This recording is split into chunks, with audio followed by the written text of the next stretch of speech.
All right, first thing I want you guys to notice is the name, right? So nephritis implies an inflammation and necrosis implies death, right?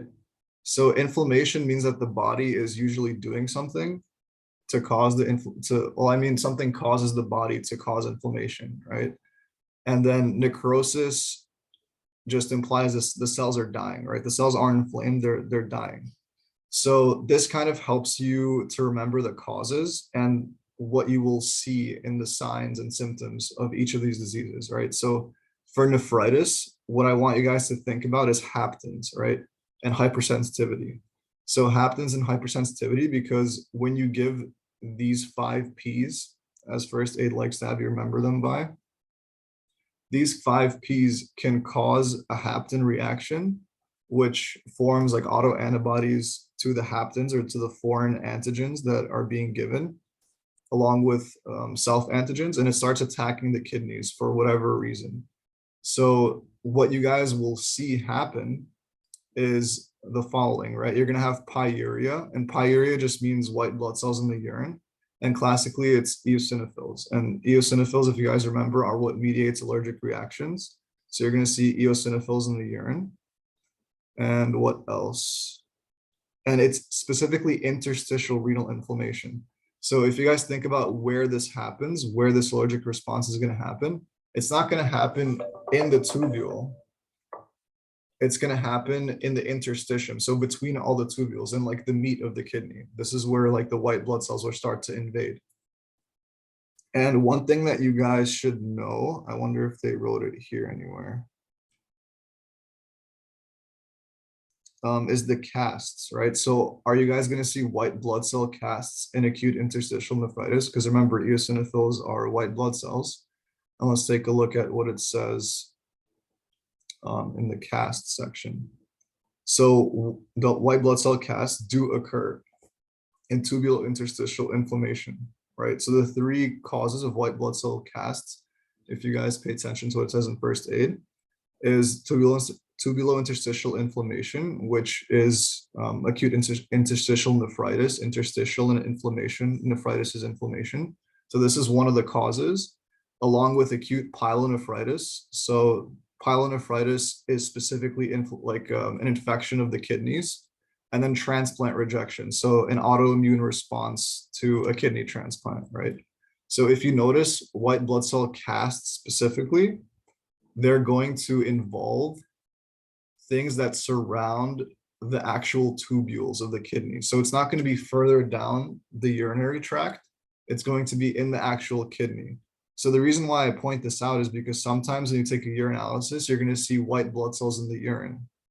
But white blood cell casts specifically imply a problem in the actual kidney, not further down in the urinary tract, like you can have with a different kind of UTI. Like if you have cystitis, you're not going to have white blood cell casts because it's just inflammation of the bladder. It's not inflammation of the actual kidneys. The same thing with red blood cell casts. When you have red blood cell casts, that implies that there's something that's happening to the glomerulus of the kidney or higher up where the blood is collecting in the tubules.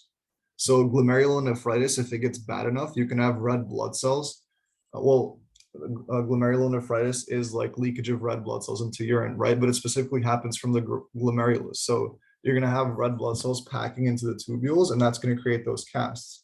And in hypertensive emergency, if your blood pressure gets high enough that the red blood cells are forced through the basement membrane and into the forced through the capillaries and into the tubules, then you can have these casts.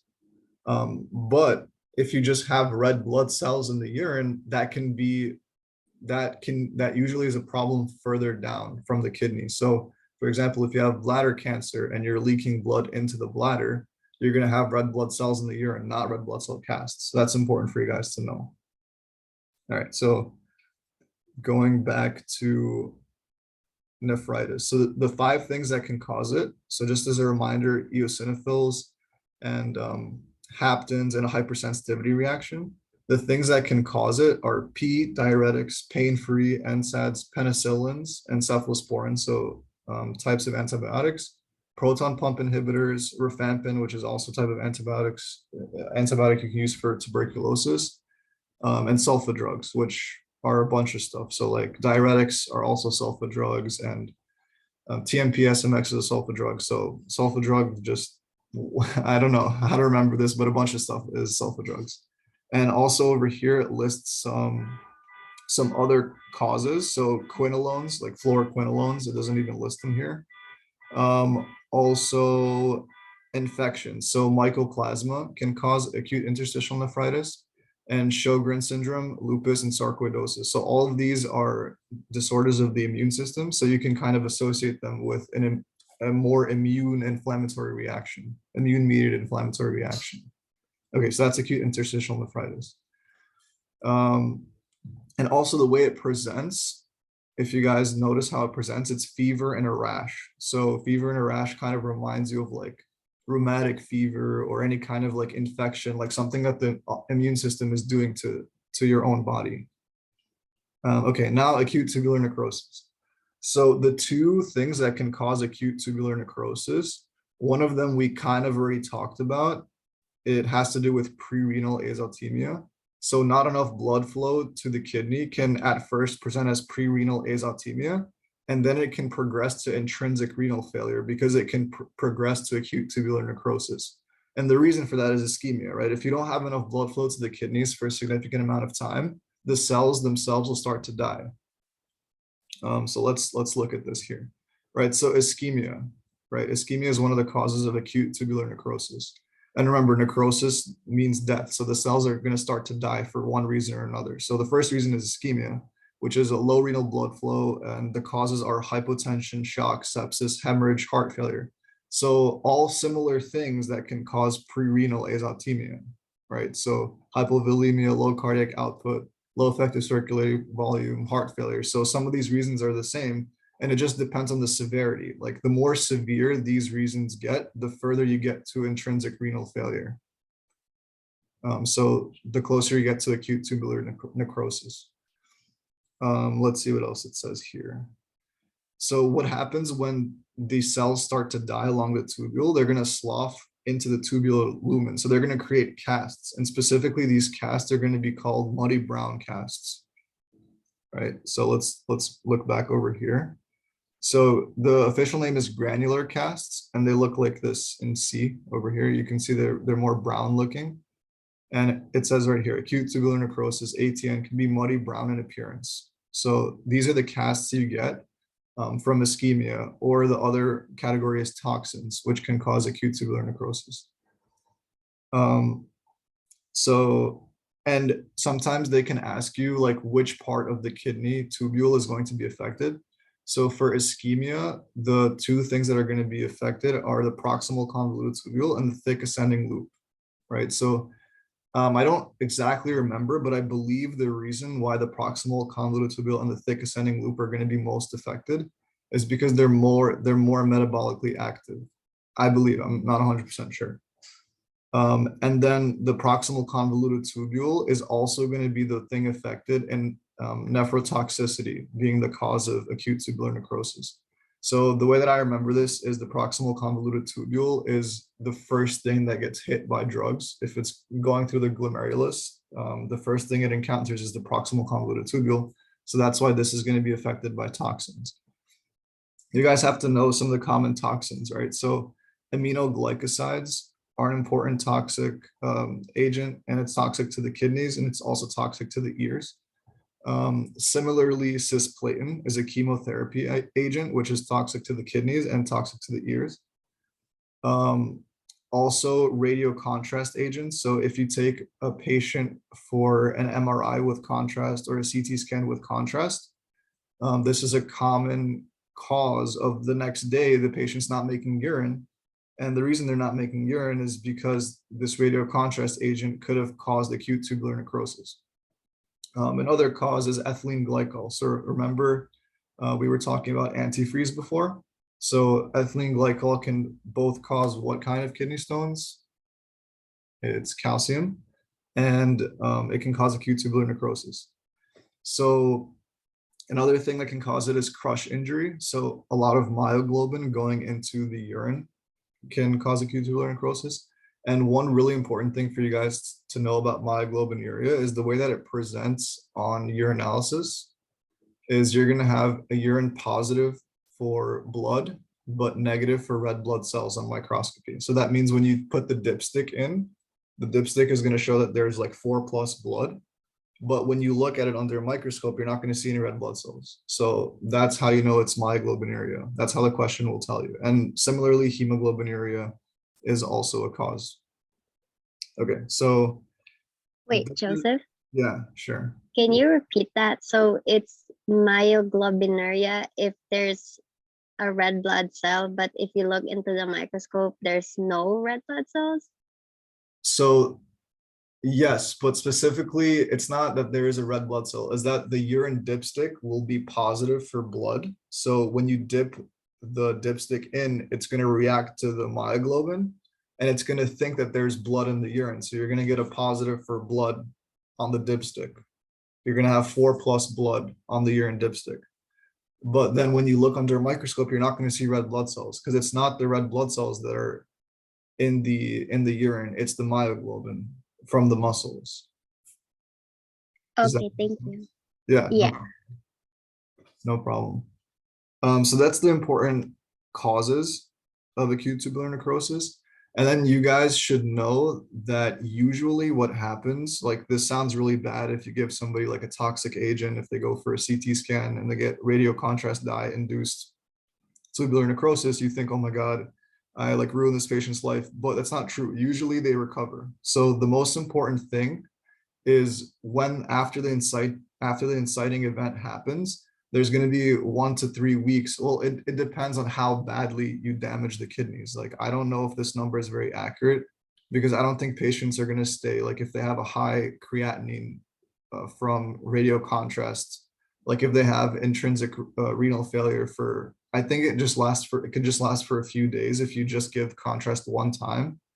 So I would say like a few days to 3 weeks, they're going to be recovering.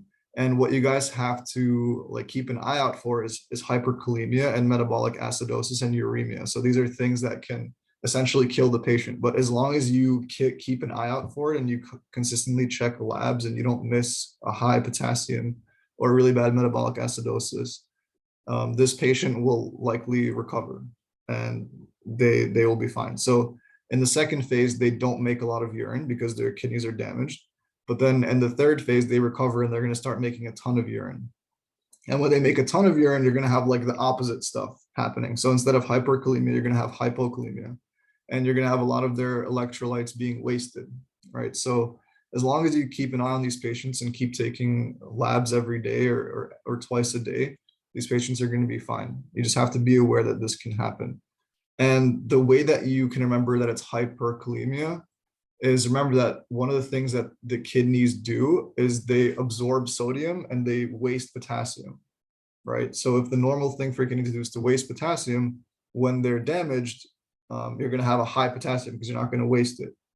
And so another way to remember it is like diuretics are going to waste potassium, except for potassium sparing diuretics, which inhibit aldosterone, right? So if aldosterone is inhibited, aldosterone is a normal part of your kidney physiology. You should remember that potassium wasting is not normal. You're inhibiting a normal process. So potassium sparing,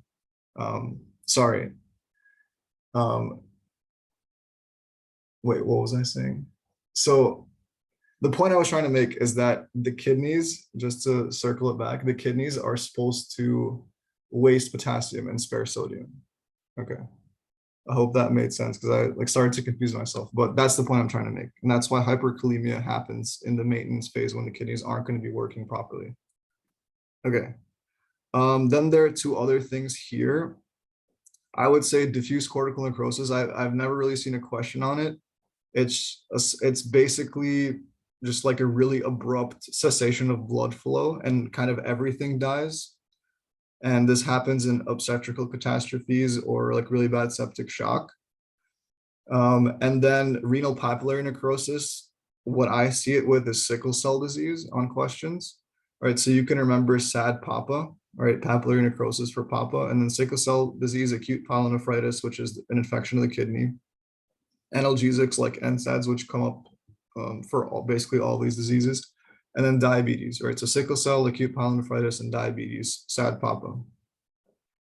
That's just what I remember for renal papillary necrosis, specifically sickle cell disease, I think is most tested.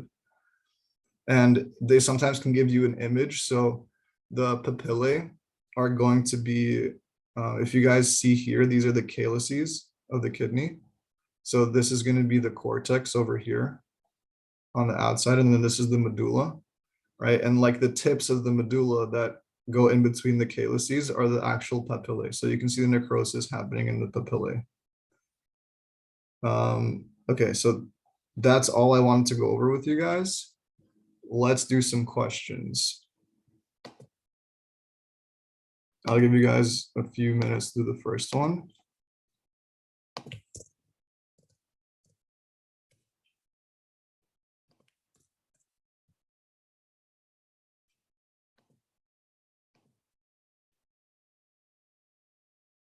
Okay, a few minutes. In 2 minutes, we'll go over it.